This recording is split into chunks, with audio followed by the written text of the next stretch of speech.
नमस्कार दोस्तों, मेरा नाम है प्रदीप चौहान। बात समझनी है तो पूरी सुननी होगी।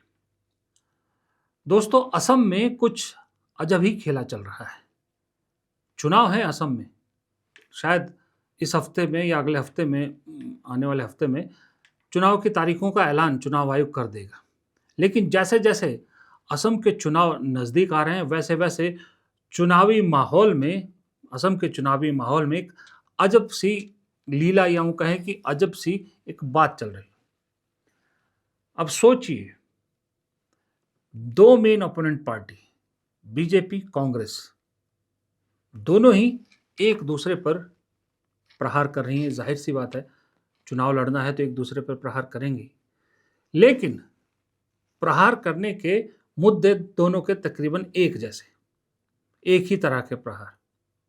और फ़र्क सिर्फ़ इतना है कि जो प्रदेश के मुख्यमंत्री हैं, बीजेपी के जो सर्वेसर्वा हैं वहाँ, हिमंता बिस्वा शर्मा, वो जो नफ़रत की राजनीति, ख़ास करके मुसलमानों के खिलाफ नफ़रत की राजनीति कर रहे हैं, वो कांग्रेस नहीं करती। वो फ़र्क है दोनों में। अब सोचिए, आज तक चैनल ने एक पंचायत करके प्रोग्राम किया असम को लेकर।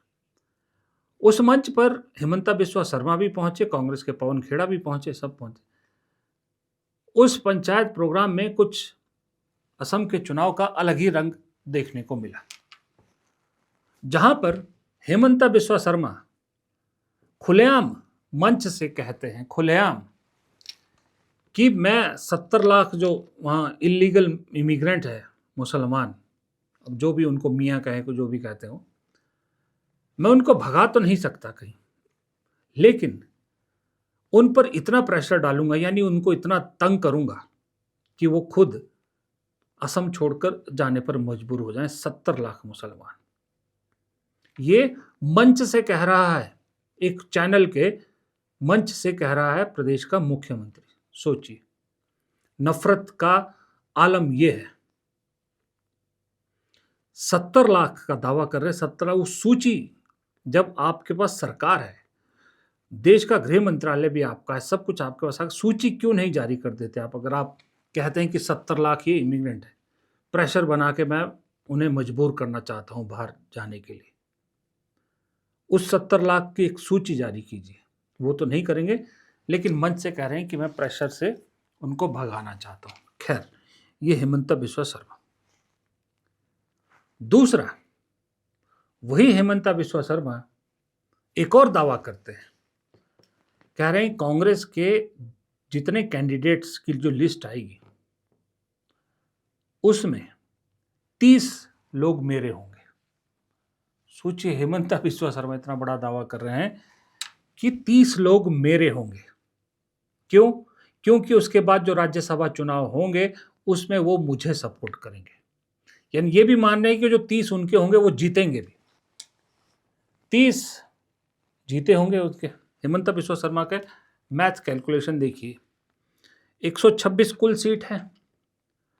22 सीट पर वो पहले ही कह चुके हैं हम उम्मीदवार नहीं खड़े करेंगे, यानी 22 सीटें वो कांग्रेस की झोली में मान के चल रहे हैं, मुस्लिम आबादी वाले। 22, 30 वो कह रहे हैं कि मेरे कैंडिडेट होंगे, और वो कह रहे हैं बाद में मुझे राज्यसभा चुनाव में सपोर्ट करेंगे। इसका मतलब उसके लिए उन्हें जीतना पड़ेगा। अगर मान लीजिए हिमंता बिस्वा शर्मा कह रहे हैं कि 30 मेरे हैं, तो वो 30 जीत रहे हैं। 30 और 22 कितने हो गए? 52। 52 तो ऑलरेडी हो गए। और मेजॉरिटी के लिए कितने चाहिए? मेजॉरिटी के लिए चाहिए 63, 64। तो कांग्रेस में क्या इतना भी दम नहीं है कि वो 12 सीटें और जीत पाए? इतना दम तो रखती है कांग्रेस। भाई, 30 सीटें हिमंता बिस्वा शर्मा जितवा रहे हैं, 22 वो छोड़ चुके हैं, कांग्रेस को मान रहे हैं। चलिए, 22 में से 2 अगर और भी गई, 20 तो कांग्रेस की झोली में मान रहे हैं और सारे विशेषज्ञ मान रहे हैं। 30 और 20, 50, 14 सीट कांग्रेस अपने दम पे नहीं जीत पाएगी। 14 में से भी मैं आपको बताता हूँ, 14 में से भी 1 सीट हिमंता बिस्वा शर्मा और कांग्रेस को जीता हुआ मान रहे हैं, वो भी बताता हूँ।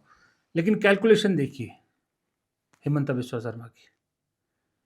14 सीट में से 13 सीट जीतने लायक नहीं समझ रहे कांग्रेस को। 14वीं सीट वो है जहां से गौरव गोगोई चुनाव लड़ रहे हैं। जब उनसे सवाल पूछा गया कि आप जोरहाट से, जहां से गौरव गोगोई चुनाव लड़ रहे हैं, आप वहां से उनके खिलाफ चुनाव लड़ना चाहते थे, आपने क्यों नहीं लड़ा? तो उसके जवाब में हिमंता बिस्वा शर्मा ने मान लिया कि वो अगर जोरहाट से चुनाव लड़ेंगे तो वो हार जाएंगे। यानी गौरव गोगोई से हार के डर से उन्होंने जोरहाट से चुनाव नहीं लड़ने का फैसला किया। जरा सुनिए। आपने जवाब नहीं दिया। क्या जवाब बताइए? जोरहाट से आप चुनाव लड़ रहे हैं? देखिए, जोरहाट में हमारा चुनाव लड़ने का मन था। पार्लियामेंट्री इलेक्शन में हम जोरहाट में हार गया, तो मेरा लगा कि मैं हार गया। जब मैं हार गया, then I openly tell people कि देखो मैं यहाँ हार गया, तो मुझे मेरा सेफ सीट में रहना ठीक है। तो आप डर के नहीं चुनाव लड़ रहे? डर के आप जो बोले, मैंने बोला शर्मा ये मान रहे कि वो डर रहे हैं। आप एकदम कौशिक देखा जी, ये मान के चलिए, जो डेमोक्रेसी में जो भार्डिक होते हैं, मैं हम्बली उनको एक्नॉलेज करता हूँ। इसलिए मैं पब्लिक का ऊपर नहीं हूँ।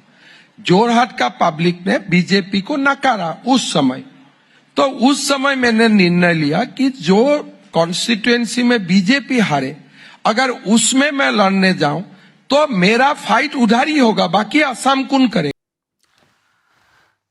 पहली बात, कह रहे हैं कि मैं हार जाता, मान ली हार, अगर वहां से लड़ते, डर के मारे, गौरव गोगोई के डर से चले गए। एक सीट 50, मैंने आपको गिनाई 51 सीट, खेल कितने में रह गया? सिर्फ 13 सीट का। मैं अपनी कैलकुलेशन नहीं कर रहा, कांग्रेस की कैलकुलेशन नहीं कर रहा, हिमंता बिस्वा शर्मा के हिसाब से जो नंबर हो रहा है मैं उसके हिसाब से कह रहा हूं। 13 सीट का खेल। अब 126 में से अगर कांग्रेस मान लीजिए गठबंधन के हिसाब से मान लीजिए अप्रोक्सीमेटली 115 सीट भी लड़ती है, 115 में से 51 जो है वो हिमंता बिस्वा शर्मा ऑलरेडी दे चुके हैं कांग्रेस को। तो 54 सीटों में से 13 सीट कांग्रेस। 13 क्यों? अगर आप मान लीजिए 54 में से कांग्रेस 13 नहीं जीत पाती, तो वो जो बाकी 10-11 सीटें सहयोगियों के लिए छोड़े, गठबंधन जो करेगी कांग्रेस, जो कह रही करेगी, 1-2 सीट तो वो भी जीतेंगे। टोटल में देखा जाए तो कांग्रेस के पास तो सिर्फ 10 सीट की लड़ाई बचती है कि 10 सीट जीतनी है उसको, तो सिर्फ, क्योंकि हिमंता बिस्वा शर्मा खुद इस हिसाब से कांग्रेस की सरकार बनवा रहे हैं। ये है हिमंता बिस्वा शर्मा का कैलकुलेशन और उनका तेज चुनावी दिमाग। हो सकता है रणनीति उनकी कुछ और हो, मैं तो जो वो कह रहे हैं मैं उसका कैलकुलेशन करके उसके हिसाब से आपको ये बता रहा हूं कि हिमंता बिस्वा शर्मा की कैलकुलेशन देखिए, खुद कांग्रेस को जितवा रहे हैं, कांग्रेस की सरकार बनवा रहे हैं इस हिसाब से। तो कांग्रेस ने भी हिमंता बिस्वा शर्मा का जो 30 का दावा है, मैं ये नहीं कह रहा कि ये झूठ है, इसका शक कांग्रेस को भी था। इसीलिए तो प्रियंका गांधी को स्क्रीनिंग कमेटी का चेयरमैन बनाया है, ताकि इस तरह के जो उम्मीदवार हैं उनके पहले ही छटाई कर दी जाए। कांग्रेस ने पहली सूची तो पहले ही जारी कर दी थी, दूसरी सूची भी शायद आज या कल में जारी हो जाएगी।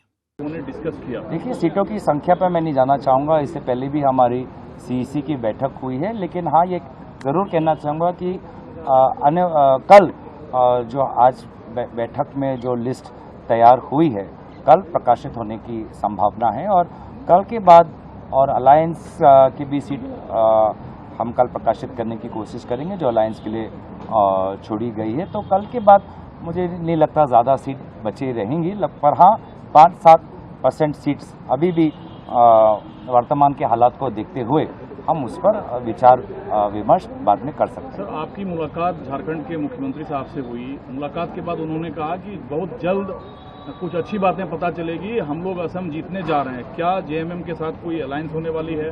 कितनी सीटें दे रहे हैं? देखिए, झारखंड कांग्रेस के एक बड़े नेता बंधु तिर्की जी हमारे एआईसीसी के द्वारा सीनियर ऑब्जर्वर हैं, और पिछले 2-3 महीनों में उन्होंने काफ़ी असम में घूमा है, असम की स्थिति वास्तविक रूप से वो जानते हैं, और उनके द्वारा हमने झारखंड में जाकर झारखंड कांग्रेस में जहाँ पर वो सरकार के में भागीदारी है, वहाँ के विधायकों मंत्रियों से हम मिले कि आने वाले समय में वो लोग कैसे हमारे प्रचार में सहयोग करेंगे। और क्योंकि वहाँ पर उस दिन मुख्यमंत्री भी उपस्थित थे, तो आदरणीय मुख्यमंत्री के साथ भी एक शिष्टाचार भेंट हमारी हुई। अब वापस हिमंता बिस्वा शर्मा पे ही लौटते हैं। चाहे हिमंता बिस्वा शर्मा का मैंने आपको बताया, कह रहे हैं कि 30 लोग मैं खड़े करूंगा, कांग्रेस जीतेगी। जब पवन खेड़ा से इसी प्रोग्राम में सवाल पूछा गया कि अगर बीजेपी हारती है तो उसके क्या 3 कारण होंगे, तो सुनिए पवन खेड़ा ने क्या जवाब दिया। कौन से 3 कारण है जिसकी वजह से आपको लगता है कि कांग्रेस पार्टी जीत जाएगी? एक ही नाम में वो 3 शब्द हैं, हेमंता बिस्वा शर्मा। बीजेपी को आज अगर सबसे बड़ा नुकसान हो रहा है तो इस एक आदमी की वजह से हो रहा है, हेमंता बिस्वा शर्मा।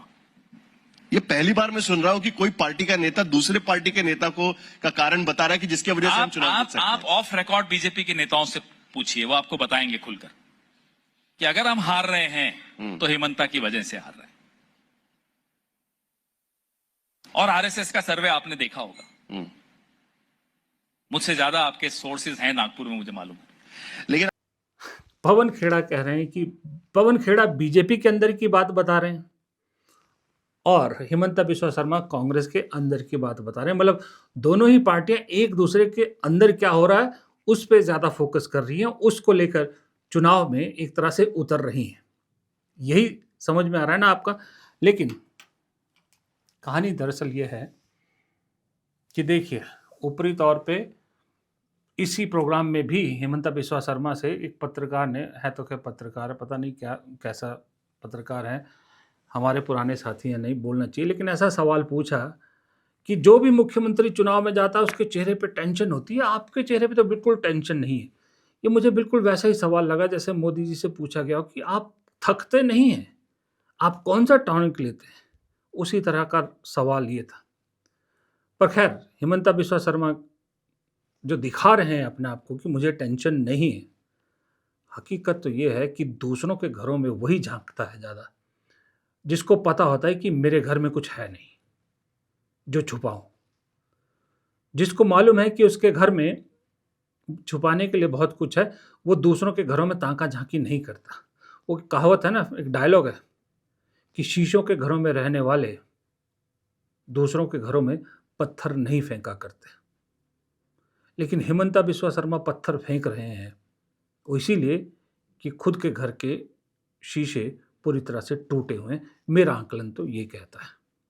फिलहाल इस वीडियो में इतना ही, इजाज़त दीजिए, नमस्कार।